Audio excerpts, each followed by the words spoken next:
Magandang hapon. Update na nga muna tayo sa lagay na ating panahon ngayong araw ng linggo, ika-20 araw ng Oktubre taong 2024. May kita nga natin sa ating latest na satellite image na meron tayong low pressure area na binabantayan sa labas ng ating Philippine Area of Responsibility. Kaninang alas 3 ng hapon, ito ay nasa may layong 1,450 kilometers silangan ng Southern Luzon. Itong low pressure area na ito ay mataas yung tsansa na maging bagyo within this day. Naasahan nga din nating posibleng pumasok ito na ating Philippine Area of Responsibility kung hindi ngayong araw ay bukas. Mapapansin din natin sa ating satellite animation na may pagkamalawak itong circulation nitong binabantayan nating LPA at yung kanyang trough o extension ay nakakaapekto sa ating bansa. Ito namang trough ay nagdadala ng maulap na papawirin at mga kalat-kalat na pag-ulan, pagkidlat at pagkulog sa may Aurora, Quezon, Bicol Region, Northern Samar, sa may Palawan, Zamboanga Peninsula, sa may Barm at Soc-Sargen. Kaya ingat, lalo na yung ating mga kababayan na inuulan ng mga nakaraang araw pa, pati yung mga nakatira sa flood-prone at landslide-prone area sa mga banta ng pagbaha o pagguho ng lupa. Para naman sa Metro Manila at nalalabing bahagi ng bansa, partly cloudy to cloudy skies at may mga tsansa na mga localized thunderstorms. Yung mga kasamahan natin sa Regional Services Division patuloy na maglalabas ng mga thunderstorm advisory, rainfall advisory o hindi kaya heavy rainfall warning kung kinakailangan. Para naman sa lagay ng ating panahon bukas, unahin natin sa may Luzon area. Asahan pa nga rin natin na magiging maulan, Aurora, Quezon, Bicol Region, pati na rin sa may Palawan. Patuloy pa nga rin yung partly cloudy to cloudy skies condition sa Metro Manila at nalalabing bahagi ng Luzon area. Agwat ng temperatura bukas sa Metro Manila ay 24 to 31 degrees Celsius. 17 to 24 degrees Celsius sa may Baguio, 25 to 33 degrees Celsius sa may Lawag at 25 to 32 degrees sa may Tuguegarao. 26 to 30 degrees Celsius sa may Legazpi. Sa Puerto Princesa naman ay 25 to 32 degrees Celsius, gayon din naman sa may Kalayaan Islands. Para naman sa lagay ng panahon, Visayas, bukas ay asahan na nga natin na buong Visayas ay magiging maulan na, caused pa rin ng trough ng low pressure area or kung bagyo na siya by that time. For tomorrow naman, Zamboanga Peninsula, Barm, pati na rin sa may Soc-Sargen, asahan pa nga rin natin na patuloy na magiging maulan. Sa nalalabing bahagi ng Mindanao area ay partly cloudy to cloudy skies. Mga tsansa pa nga rin na mga localized thunderstorms ay posible. Agwat ang temperatura bukas sa may Zamboanga Peninsula, Cebu, pati na rin sa may Tacloban ay 26 to 31 degrees Celsius. Sa may Iloilo naman ay 26 to 30 degrees Celsius, 24 to 32 degrees Celsius sa may Cagayan de Oro at 25 to 33 degrees Celsius sa may Davao.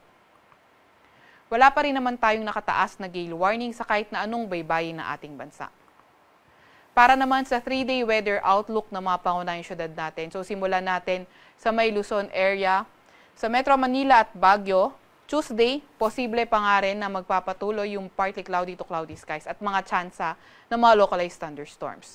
Pero pagdating ng Wednesday and Thursday, eto na posible yung low pressure area na napakataas na tsansa na maging bagyo ay magpapaulan dito Wednesday and Thursday sa Metro Manila at Baguio.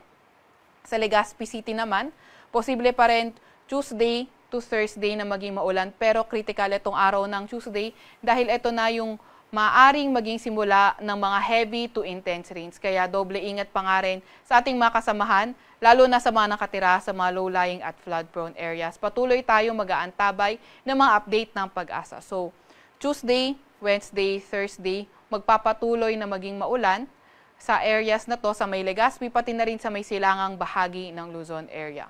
Inuulit natin, by Tuesday, posible na nga yung simula ng heavy to intense rains.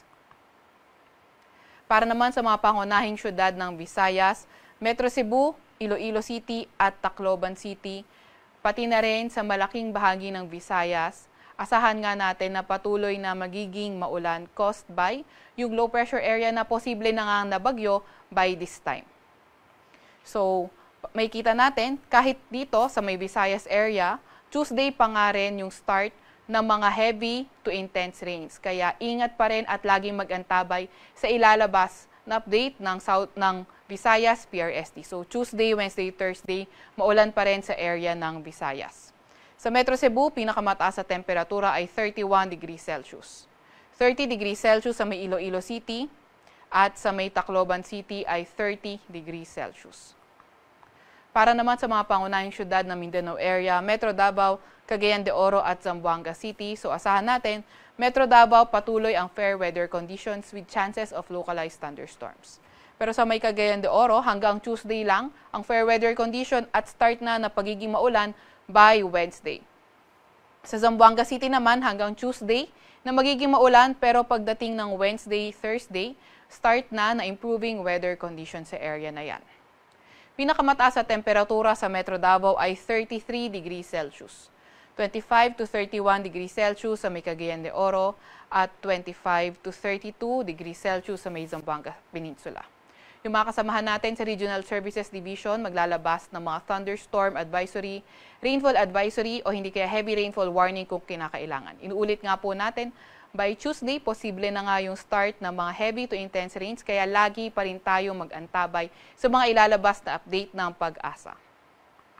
Sa Kalakhang, Maynila, ang araw ay lulubog ng 5:33 ng hapon at sisikat bukas ng 5:48 ng umaga. Huwag magpapahuli sa update ng Pag-asa. I-follow at i-like ang aming X at Facebook account, DOST_Pag-asa. Mag-subscribe sa aming YouTube channel, DOST-Pag-asa Weather Report. At para sa mas detalyadong impormasyon, bisitahin ang aming website pag-asa.dost.gov.ph. At yan naman po muna ang latest mula sa Weather Forecasting Center ng Pag-asa. Veronica C. Torres, nag-uulat.